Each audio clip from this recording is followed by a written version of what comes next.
como vamos trabalhar por níveis? Temos que trabalhar por níveis? Sim. Sim. O Senhor o fez. Ele praticou isso, ele viveu isso, e nós temos que fazer. Ele é o nosso modelo, fazer como ele fez, o que ele falou, o que ele fez. Nós temos muitos critérios que colocamos. Porque no absoluto, nós temos que estar de acordo. Mas no relativo, que são coisas que nos ajudam a viver o absoluto, nós também temos que nos colocar de acordo. Então, por isso, nós buscamos práticas comuns, para que todos nós, praticando elas, possamos guardar o absoluto. Mas essas práticas, elas podem e devem mudar, quando o Espírito assim o determinar. Elas não podem se perpetuar, isso se torna uma tradição, porque ela é relativa. E se é relativa, ela pode mudar, e se não muda, ela se torna absoluta, e ao se tornar absoluto, algo que é relativo, ele cria tradições. E quando nós firmamos uma tradição dentro, nós dizemos não a Deus. Nós dizemos não a Deus. Porque uma das piores coisas a ser arrancada do homem são as tradições adquiridas dos homens para os homens. Porque nós amamos ter tudo esquematizado, porque nos traz segurança. Temos que tê-las? Sim, mas entender que elas podem ser passageiras. Então nós vamos trabalhar por níveis, foi uma revelação tremenda, foi maravilhoso quando nós entendemos que Jesus, alguns falam 120, não tem 120. Tem 120 não, 120 foi o fruto que ficou em Jerusalém orando para descer até que viesse o Espírito Santo. Ele tinha 70, depois ele tinha 12, depois ele tinha 3, depois tinha 1. Então você vê que ele tinha tipos de relacionamentos, níveis de relacionamentos, intensidade nesses relacionamentos, coisas que ele fazia diferenciadas nesses relacionamentos. Então isso nos trouxe um entendimento, aqui níveis de crescimento, é níveis que ele trata, como ele relaciona, e são níveis de crescimento que vão acontecendo. Agora o que Jesus fez, é o que nós temos que fazer, amém? Essa vai ser nossa prática. Qual é a nossa prática com respeito aos níveis? Daqui para frente. Como é que nós vamos discerni-los?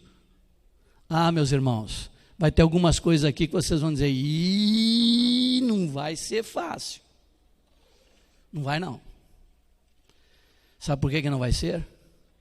Porque vai precisar depender bastante do Espírito Santo. Primeira coisa que Jesus fez para estabelecer um nível de relacionamento foi com os 70. Ele enviou 70 de 2 em 2. Agora, ele olhou a multidão e disse assim, você, barbudo aí, barba já está ficando branca, mas está magro, dá para caminhar, você aí, com você aqui que está olhando para o lado, com o cabelo liso, vocês dois vão sair, eu quero que vocês dois saiam, e vão 20 quilômetros, aqui tem uma cidade que eu quero que vocês vão lá, e do nada, ele olhou a multidão e começou a escolher a dedo, você também, eu acho que você também, foi assim? Vocês podem imaginar que foi assim? Que ele separou 70, Guga. Então qual foi o primeiro, vamos dizer assim, qual foi a primeira, o que Jesus fez, o primeiro momento dele para selecionar? A seleção dele veio através do quê? No primeiro momento? Fome e sede. Do discípulo. Isso, olha, já ouviu essa frase, Sérgio? Benito? Já ouviu esse negócio de fome e sede? Reinaldo? Eduardo?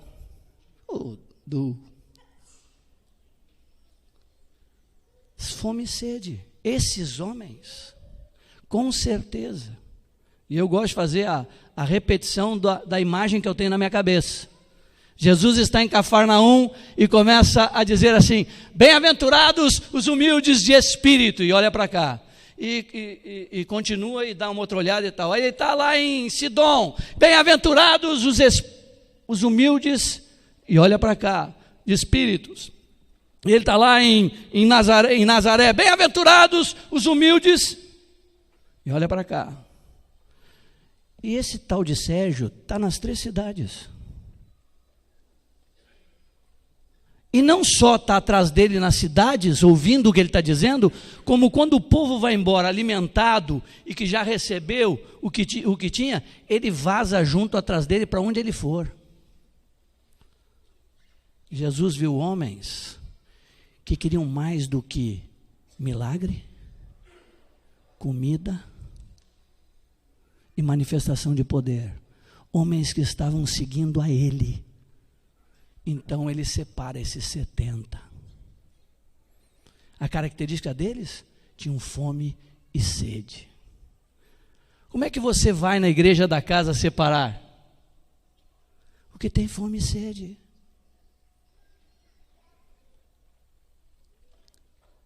Não pelo conhecimento, mas pela fome e sede das coisas do Senhor.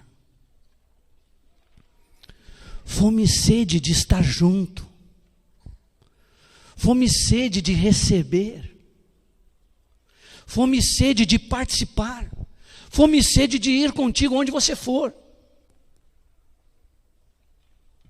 Esse é discípulo.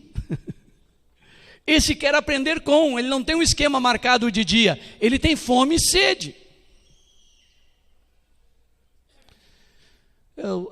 Eduardo, eu tinha 29, ele 19. Às vezes ele ia lá para casa, ele estava mais folgado, ia lá para casa, a gente ia para uma esquina. Aí todo mundo disse: bacana. Seguido a gente ia para uma esquina e sentava. Foi pregar? Não, a gente não pregava não. A gente ficava 2 horas olhando o povo passar. Aprendendo a discernir cada pessoa. Como é cada um. Lembra, Eduardo? Quantas vezes fizemos isso? N vezes, muitas vezes. Praia, ficar vendo reações de um, de outro, comportamentos. Estamos ali todo o tempo vendo situações e coisas, aprendendo junto, fome e sede. Ivan nos disse isso há 1900 e esse vovô mocinho praticou isto. Jesus fez isto, praticou isto. Primeiro ponto. Só que quando ele foi mudar de intensidade de relacionamento, ele não escolheu por qualificações. Ele não escolheu por fome e sede. Ele não os escolheu porque este tem mais fome que aquele. Não. Ele fez algo muito mais espiritual.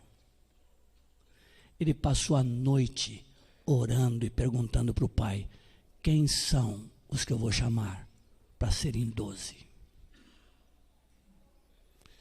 Dependeu do Pai. A definição de um novo relacionamento, de um relacionamento diferenciado do que ele tinha com 70, um relacionamento mais próximo. Então ele diz assim: para estarem com ele, agora estarem todo o tempo, em todos os lugares com ele. Quando ele vai definir esse nível de relacionamento, ele passa a noite orando, e o Pai lhe dá os nomes, não por preferência, não por gosto, não por proximidade, não por identificação, mas porque o Pai quem escolheu. Então qual é o próximo que nós vamos utilizar? Qual é o próximo passo que nós vamos dar? Depender do Pai, para trazer os mais próximos. Seu próximo passo nós vamos aprender a dar. Como responsáveis pela igreja que hospeda você na sua casa. Pela igreja que reúne na tua casa. Oração, depender. Amém? Estou indo bem, Evangelho?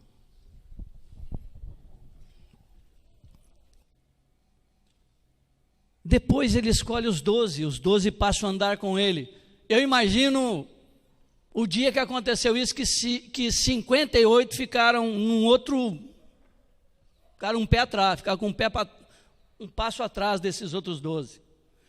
E a palavra é muito rica sempre, ela diz assim, dentre seus discípulos escolheu, dentre seus discípulos, tinha 70, que ele considerava discípulos dele, dentre seus discípulos, escolheu 12. E lá vieram homens esquisitos. Pensa num time heterogêneo, complicado. Tinha ladrão, tinha xiita, tinha incrédulo, tinha mentiroso, traidor. É o grupinho. Ó a seletiva de Jesus. Acho que Jesus não sabia selecionar bem, não.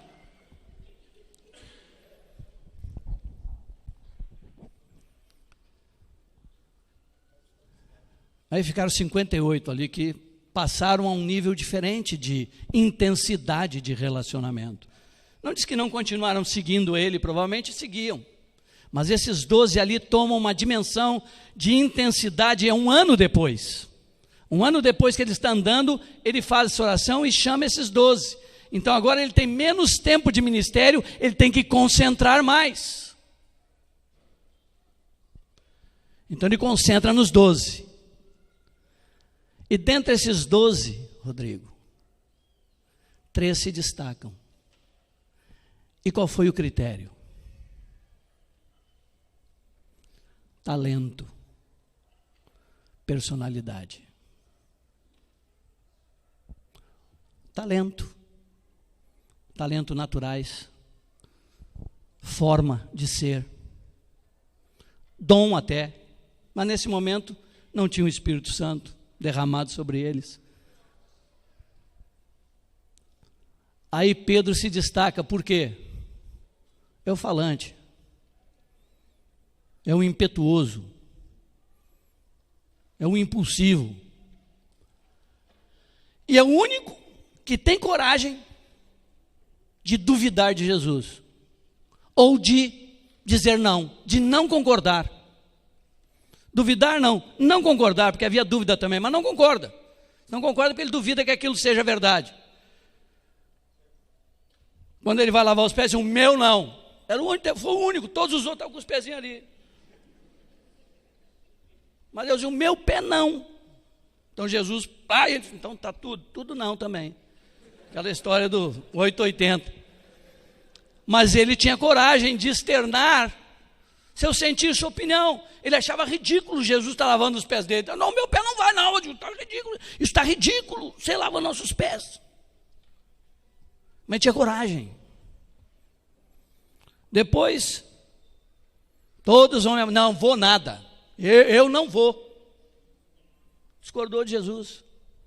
Me parece que até depois que Jesus foi assunto aos céus, ele continuou discordando quando se mata e come. Ele disse, não vou matar e comer não. Eu sou um menino difícil. Sou um menino que até depois que o Espírito Santo não, é teimoso, não, vou não.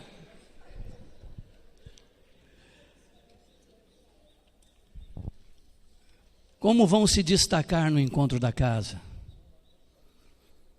Por seus talentos, por os dons, pelos dons que Deus está derramando. Como nós vamos distinguir níveis? Desta forma: fome e sede, orarmos e dependermos do Senhor para saber os que tem que estar mais perto. Depois, pelos talentos e dons que eles recebem. E depois, o discípulo amado. Você já teve seu momento comigo. Você já reclinou a cabeça aqui.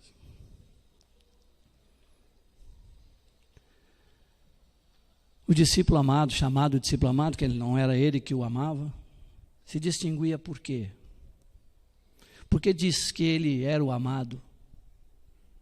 Porque era o único que tinha coragem de reclinar a cabeça no peito, era aquele que sempre que eles estavam só, ele empurrava, não sei eu se empurrava, mas devia empurrar um ou outro e tal, mas ele queria ficar colado, sensível a ele, a necessidade dele. Então se destacava, parecia que ele o amava mais, mas era por sua ação. Eu não sei quantas coisas o Senhor disse para ele aí, e ele disse para o Senhor ali. Agora, Pedro jamais faria isso. Pedro jamais colocaria a sua cabeça no peito de Jesus, porque dizia assim, vai que eu botei na hora errada, toma um croque. Não é que não era a hora de colocar a cabeça, eu achei que era a hora de colocar a cabeça, eu tomo era um... Ele devia olhar para João e dizer assim, rapaz, cara esquisito, toda vez ela está deitado no peito do homem.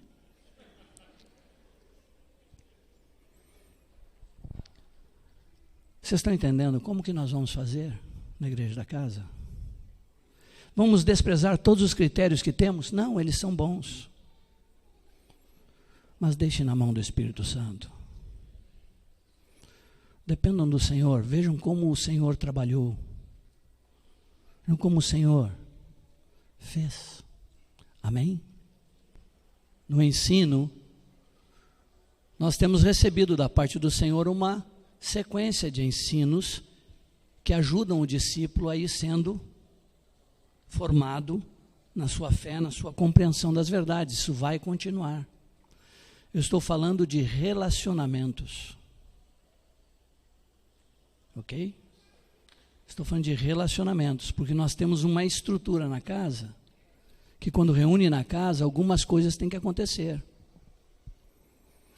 Então, o discípulo, aquele que é responsável por uma vida, ele vai dar o ensino de quê? De sustentação. Mesmo aquele que tem mais fome, o que tem menos fome, o que tem mais talento, tem menos talento, ele vai ter que dar o ensino que ele necessita para ser formado e ter a fé e a compreensão na palavra. Amém? Mas estas coisas vocês vão conversar nos grupos menores, os pastores vão estar ajudando e nós também estando juntos para que Deus nos leve a bom termo em todas essas coisas.